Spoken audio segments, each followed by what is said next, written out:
Welcome back to the channel. It's Christmas Day. Merry Christmas to everybody. Me and the pack are gonna I got some treats and stuff for the dogs for their Christmas, and got some, what do you call it, broth, Christmas turkey broth from the Christmas turkey. And you never know what happens when you walk a pack of dogs off leash all day on Christmas Day. Merry Christmas. Thanks for joining us.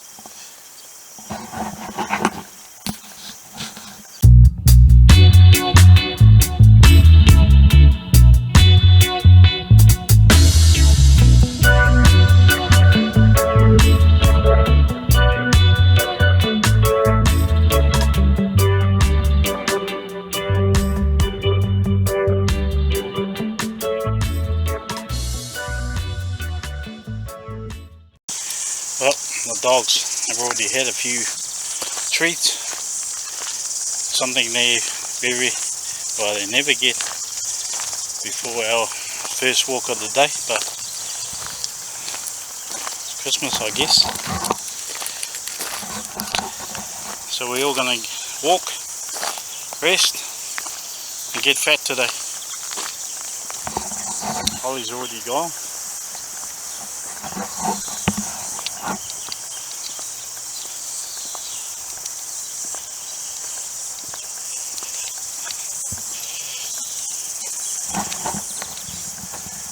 Come on.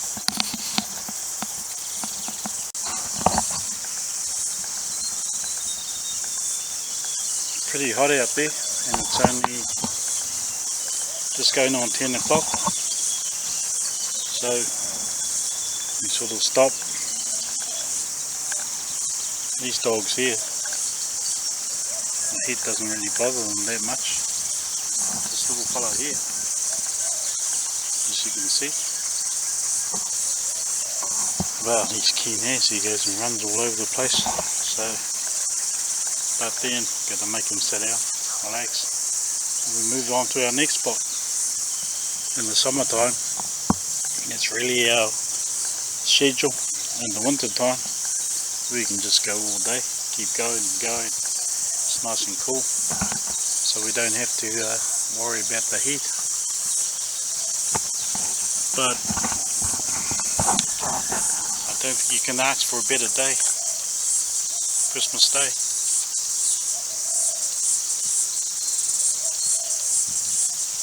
It's really important. You hear every year that dogs and cats and whatever pets get a hard time over Christmas, because people go away and there's a lot of places you can't really take a dog, especially a pack of dogs like we have. And so if we can't go anywhere where we're not allowed dogs, then we don't go. I always go places where I can take the pack. So that's basically, not many places you can take a pack of dogs, and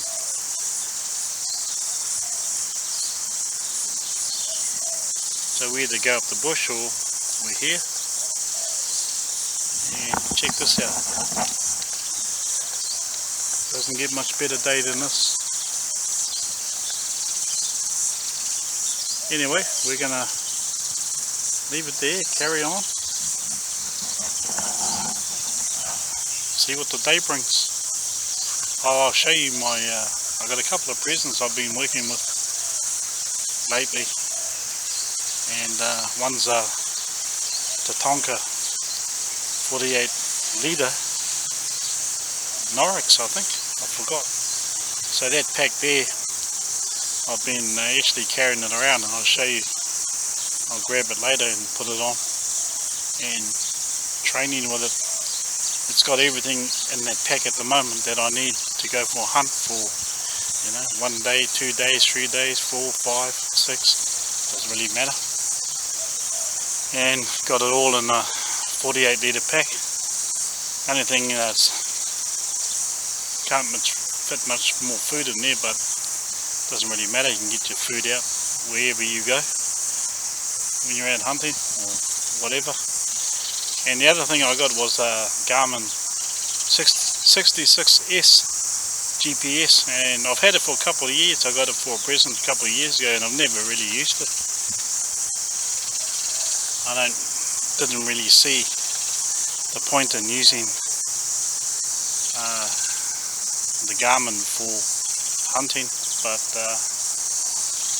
I may as well learn how to use it. I got it, so I've been learning how to use it and how to program stuff on the computer and then transfer it to the Garmin, but yeah, I'll show you that a bit later. But anyway, we're going to carry on, do our thing.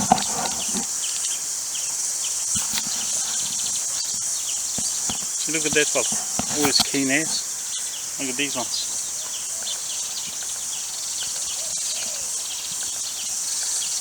Hey Ollie, you're always keen.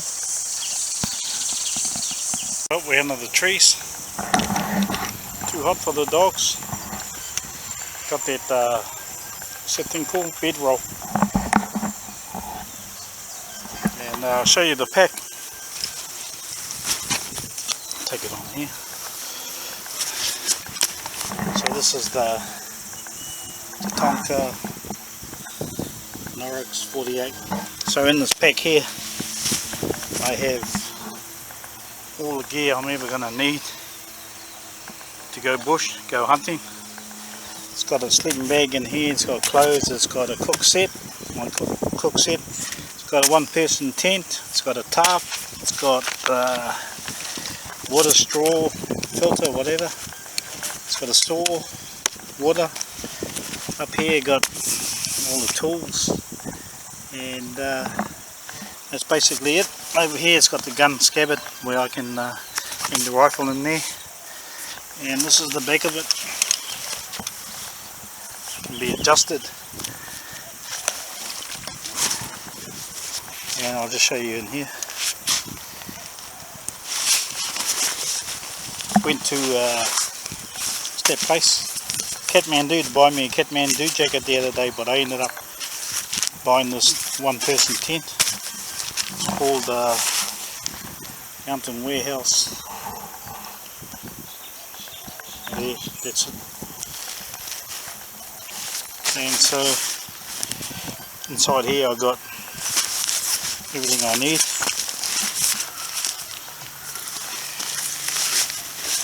Got a zip pocket there. So that's it. That's the Tatonka Norix 48 litre, and that's all I need to go bush 1, 2, 3, 4, 5, 6 days, doesn't really matter. And I can attach that bedroll to the outside, but I might get one of those blow up things and cut that up for rain, so Rain's got somewhere to sleep when we go bush. But anyway, that's the Tatonka 48 litre. It's got the zip here. Oh yeah, no, you can undo it then. That's right. You can undo this and unzip these.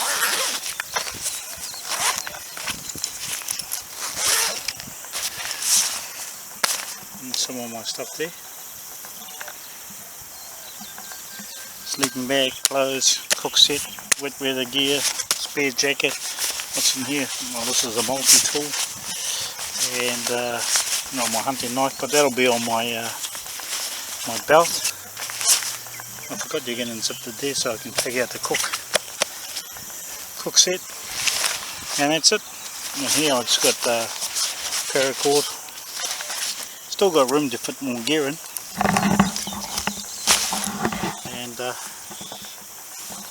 Pretty cool.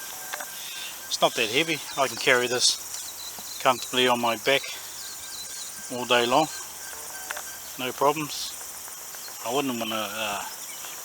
That's why I got a bigger pack. I got a 65 litre pack, and but I just wanted to try jamming all my gear in a 48 litre Tatonka. I've seen some good reviews about this pack, that it's hearty and it's strong and can take a lot of weight. Sweet as. And this thing here,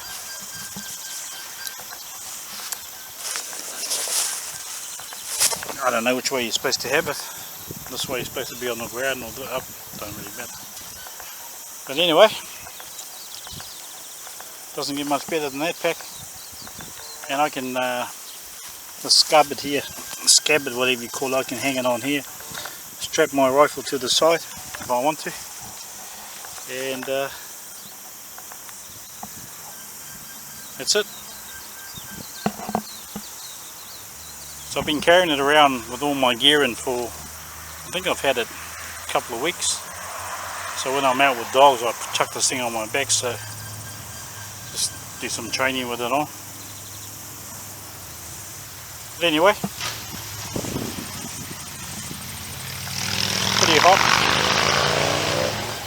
It's pretty hot out here for the dogs.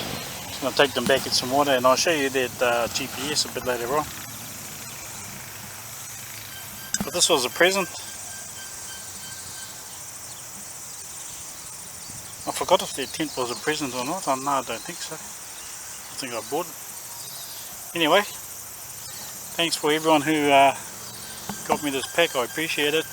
Actually, don't think you realise how much I do appreciate it. I mean, if you're an outdoorsman and a hunter, you really appreciate gear like this.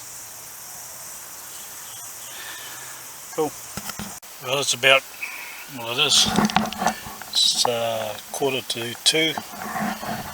Dogs have been walked. Did that video of their pack, so I'm going to read a book. I'm not going to read the book, the Kindle book.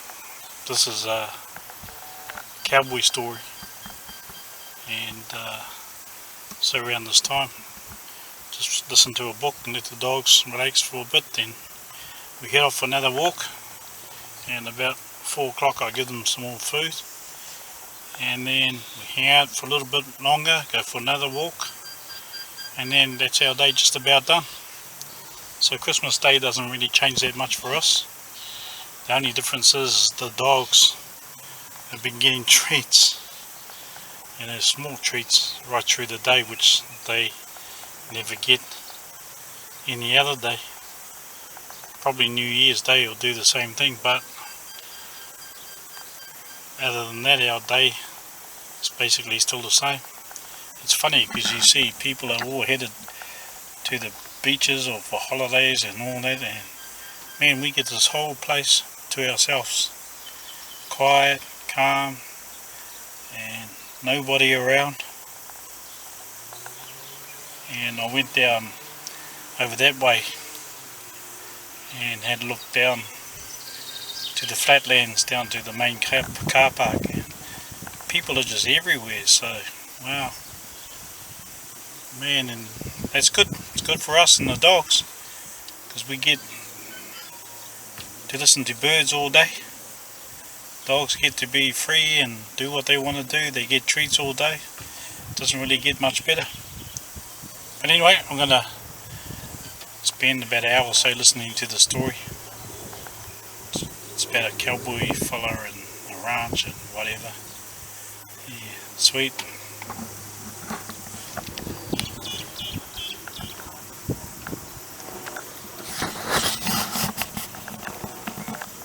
Oh well, that's our day done. Thanks for joining us on Christmas Day, me and the pack. As you can see, the day doesn't change that much for us. We still do the same thing. And but the only difference was the dogs got some treats all day long. But anyway, it's time to head back to the house and open some presents. We weren't allowed to open any presents until Annie got back to the house, because she worked today. And so she just rang, and we're going to head back to the house. And forgot to do that video on the GPS, but I'll do that on another video. And so take care, have a good day, and Merry Christmas.